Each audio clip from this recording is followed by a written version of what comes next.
Alright, so let's do some more extreme gammon analysis. I think this is definitely going to be the more helpful stuff rather than watching me blunder a bunch live. I'm going to go over the two matches I just played against Vasile. Hopefully we have enough time for everything. And I'm sure there are a ton of blunders over the course of it because we had some complex positions. So we're just going to go through the blunders. And we start right here. And this one, again, I couldn't figure out how to switch it. So he's playing the pieces that are coming down as if, he's coming around counterclockwise, and I'm playing the white pieces going around clockwise. So this is the first blunder. He plays 2-1, he makes the bar and comes here. Excuse me. I'm probably going to sneeze again because I usually sneeze twice. Here it comes. Alright, that should be done. So this is his move. The computer prefers actually killing and making this point and breaking the midpoint, which I wouldn't think would be the case, but that is much, much better. Apparently, this is much, much better. So killing, probably because it blocks the 6 in part. I know it's really important to be blocking the 6 away from your opponent's anchor. I'm a pretty big advocate for keeping my midpoint until I can feel comfortable about getting everyone behind it out in general, unless I'm like blitzing someone. So this is shocking to me, but I guess that's right. So I really need to be opening up my game, I guess, is the lesson, and hopefully we'll figure out more why this is the case later. I am currently just getting into the more complex stuff in Paul McGrill's book Backgammon. So hopefully I'll have more understanding soon. So note that for your scorecards. Let's go again. This is a blunder on him. What a big surprise. This is the move he played. He played 3 in here. He had double 3s, which is not ideal.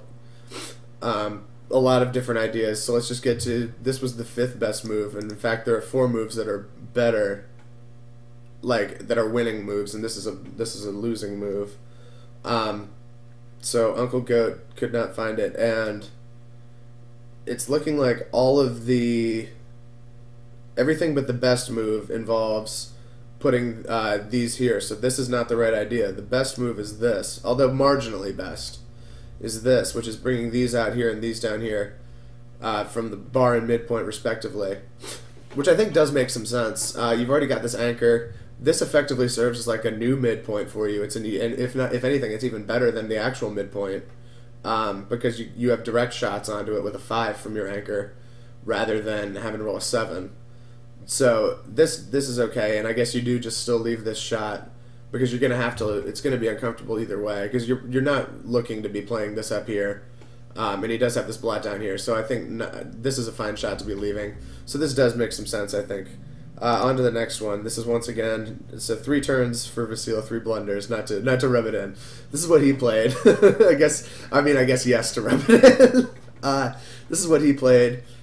And this was a bad move compared to the good move. There was only one good move here, and that is 18-9. Play from here to here. And I think when we were doing this video, I talked about that being my move, just because you've already got this advanced anchor, and you have no worry about this guy getting hit anytime soon.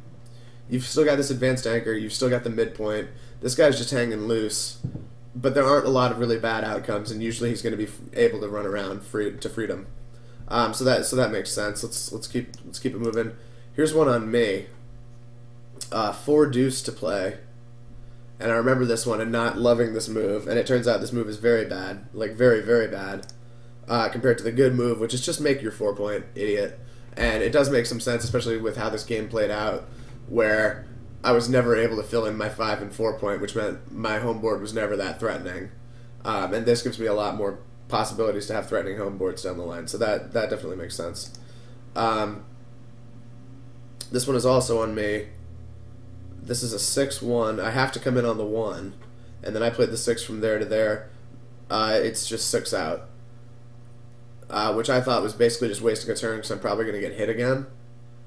But I guess these 6, this is just such a bad move, basically taking this guy out of the game, taking one of these 5 checkers and then out of the game, these 7 really, and I still need to be making my 5 and 4-point if I want to have some long-term threats. So I guess just hope he doesn't roll a 6 or a 4, and then you're doing fine in the race.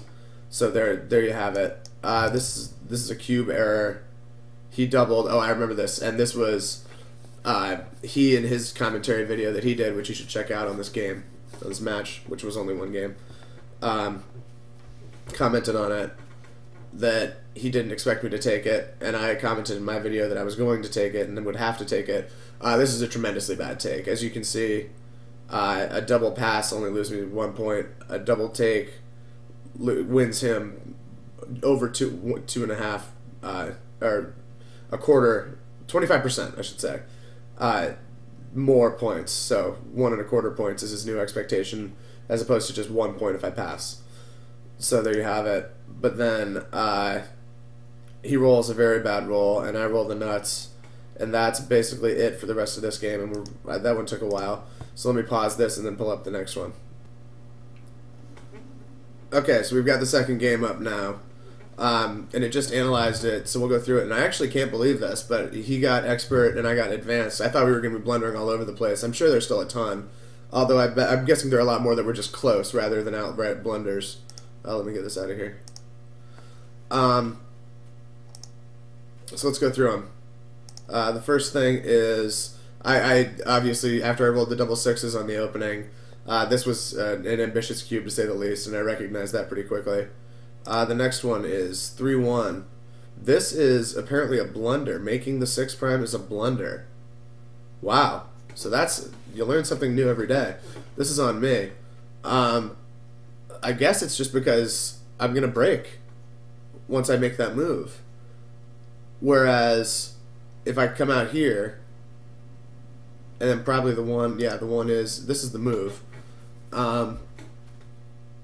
This 3 is just so important because I still have such a solid prime, but this way I can still, even if he kills and comes all the way in and closes his homeboard out, he's still got to get these 2 around. I guess that's a bad example. But the overall point is, because he could still roll deuces and then sixes and I'm still screwed. But I guess the priority is making this point above making the 6 prime. And then the other moves that were close were playing that and then playing this. So yeah, all of the good moves involved playing from here to here. So that's that's the idea. All right, let's continue. And no more blunders for that game. So let's move on.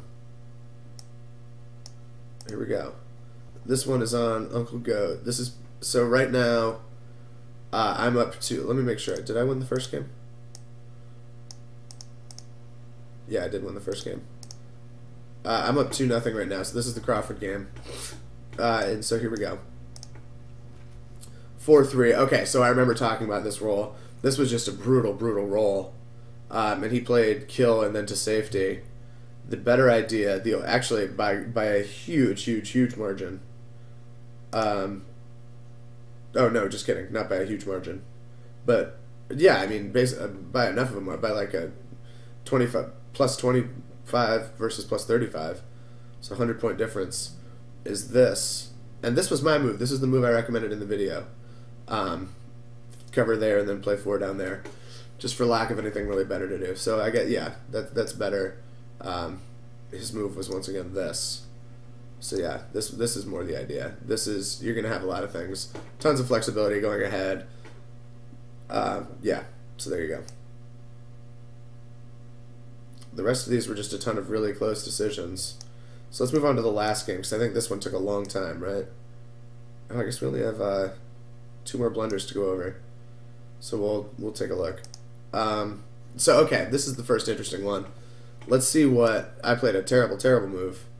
I mean, not the worst move. Yeah, not the worst move, but the worst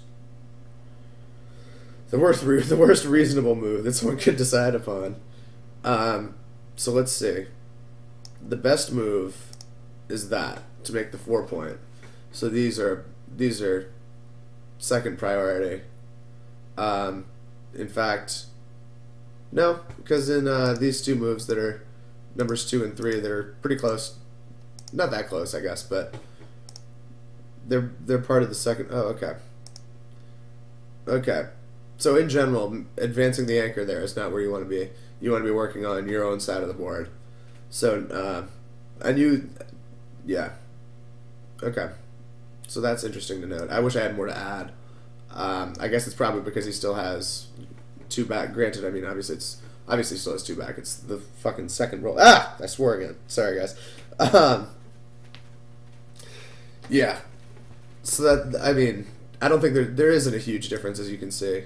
They're all, but you know, there's a big enough difference that you want to be playing this. You want to know what this move is. You want to, honestly, you want to know all of the opening replies, which I don't, which I'm going to be working on. All right, next blunder. This one is on me. With the 5-3. This was just a bad roll because I was going to kill with a 1 or a 2, and probably kill with a 4, but instead I roll a 5-3. So I opted to just run out here. So if he rolled out, I would have a good chance at getting double shots on him, and he's got a blot in his home board. So even if he kills me, a lot of things can be done. The right idea is this: to split the midpoint and just go nuts. Hope he misses, and then bring yet another builder down to bear onto that point. So you've got four people working, four checkers working onto that point, and just hope he doesn't hit it. Yeah, so there you have it. It's definitely, when you're down 58. I guess I'm up here. I'm plus 58, so I'm losing the race by 58 pips. You gotta just make that kill there, and hope that you get very lucky, and are able. And I mean, I don't even think it is very, very lucky, or would be hypothetically. Yeah, so that's actually it for the blunders. What I'm gonna do in the future is go through the games, take a look at the whole thing, and look at because I haven't examined any of these blunders before doing the actual commentary. I think it's going to be a lot better if I actually take a look at these in advance and have some stuff ready to go.